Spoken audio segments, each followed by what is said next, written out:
মারাত্মক এক tension film, দরিদ্র থেকে ভয়ঙ্কর মাফিয়া হয়ে ওঠার গল্প। প্রতিটা চরিত্রের মুখে লুকিয়ে আছে আরেকটা গল্প, আর শেষ পর্যন্ত আপনি ধরে রাখতে পারবেন না কে সত্যি কে মিথ্যা। সবশেষে এক রক্তাক্ত ক্লাইম্যাক্স, যেখানে ভালো মন্দের মিশেলে আপনি পুরোপুরি ঝাপসা হয়ে যাবেন। মুভি হলো মালিক। গল্প দীপক, এক দরিদ্র কৃষকের ছেলে। ছোট থেকেই দেখেছে তার পরিবার কিভাবে নিপীড়িত। একদিন তার বাবাকে প্রকাশ্যে অপমানিত ও মারধর করা হয় এক রাজনৈতিক গডফাদারের হাতে। এই অপমানই তার মনে জমে থাকা রাগকে পরিণত করে প্রতিশোধে। এরপর শহরে গিয়ে ধীরে ধীরে জড়িয়ে পড়ে অপরাধ জগতে। অল্প সময়েই সে হয়ে ওঠে এলাহাবাদের সবচেয়ে ভয়ঙ্কর নাম, মালিক। কিন্তু ক্ষমতারই খেলায় শত্রুও বাড়তে থাকে। তার স্ত্রী শালিনী, যিনি গর্ভবতী, চান দীপক যেন সব ছেড়ে সাধারণ জীবন বেছে নেয়। কিন্তু সেই পথ আর সহজ না থাকে যখন রাজনৈতিক স্বার্থ আর পুরনো শত্রুতা তাকে ধ্বংস করতে উঠে পড়ে লাগে। এসপি প্রভু দাস, যিনি একসময় বরখাস্ত হয়েছিলেন, তাকে ফিরিয়ে আনা হয় মালিককে থামানোর জন্য। আর অন্যদিকে দীপকের পুরনো গ্যাং থেকে কেউ কেউ নিজেরাই বিশ্বাসঘাতক হয়ে ওঠে। গল্প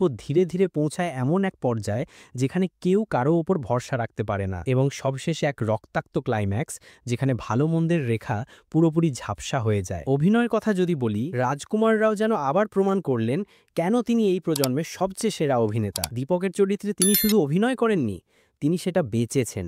তার চোখের ভাষা, চুপ করে দাঁড়িয়ে থাকা মুহূর্তগুলো, হঠাৎ বিস্ফোরণ, সব মিলিয়ে একদম নিখুঁত। মানুষই ছিলরও চমকে দিয়েছেন শালিনী চরিত্রে। খুব বেশি দৃশ্য না থাকলেও তার উপস্থিতি দৃঢ় এবং মনে রাখার মতো। প্রসেনজিৎ চ্যাটার্জি যে চরিত্রে এসেছেন, সেটা ছোট হলেও ছাপ রেখে গেছেন শক্ত হাতে। তার দৃঢ়তা, থমথমে মুখ আর দৃশ্যপট দখলে নেওয়ার ক্ষমতা দর্শককে মুগ্ধ করবে। মিউজিক আর ক্যামেরার কাজ, কেতান সোধার ব্যাকগ্রাউন্ড স্কোর ছবির আবহ তৈরি করেছে অসাধারণভাবে। বিশেষ করে ক্লাইম্যাক্সে মিউজিকটা গল্পের সঙ্গে এমনভাবে মিশে যায় যে মুহূর্তগুলো মনে দাগ কেটে যায়। গানগুলো খুব বেশি না হলেও যেগুলো আছে সেগুলো আবেগ ছুঁয়ে যায়, ব্যক্তিগত অনুভূতি। মালিক সিনেমার গল্প হয়তো খুব বেশি নতুন কিছু দেয় না, তবে তার উপস্থাপনায় যে ভিন্নতা, সেটা চোখে পড়ার মতো। প্রথমার্ধ একটু ধীর মনে হলেও দ্বিতীয়ার্ধে গল্প এমনভাবে গতি পায় যেন এক দমবন্ধ উত্তেজনার মধ্যে পড়ে যান দর্শক। কিছু দৃশ্য এমনভাবে শুট করা হয়েছে যেখানে আপনি থেমে তাকিয়ে থাকবেন, এই মাত্র কি সত্যি এটা হলো। যদিও প্লটের কিছু জায়গায়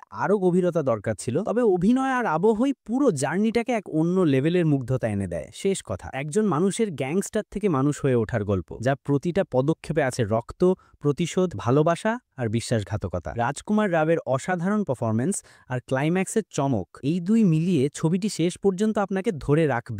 ব্যক্তিগত রেটিং 3.5। সুপার ক্লিন প্রিন্ট আছে। মুভি লিংক কমেন্টে। ভিডিও ভালো লাগলে লাইক, শেয়ার এবং সাবস্ক্রাইব করবেন। ধন্যবাদ।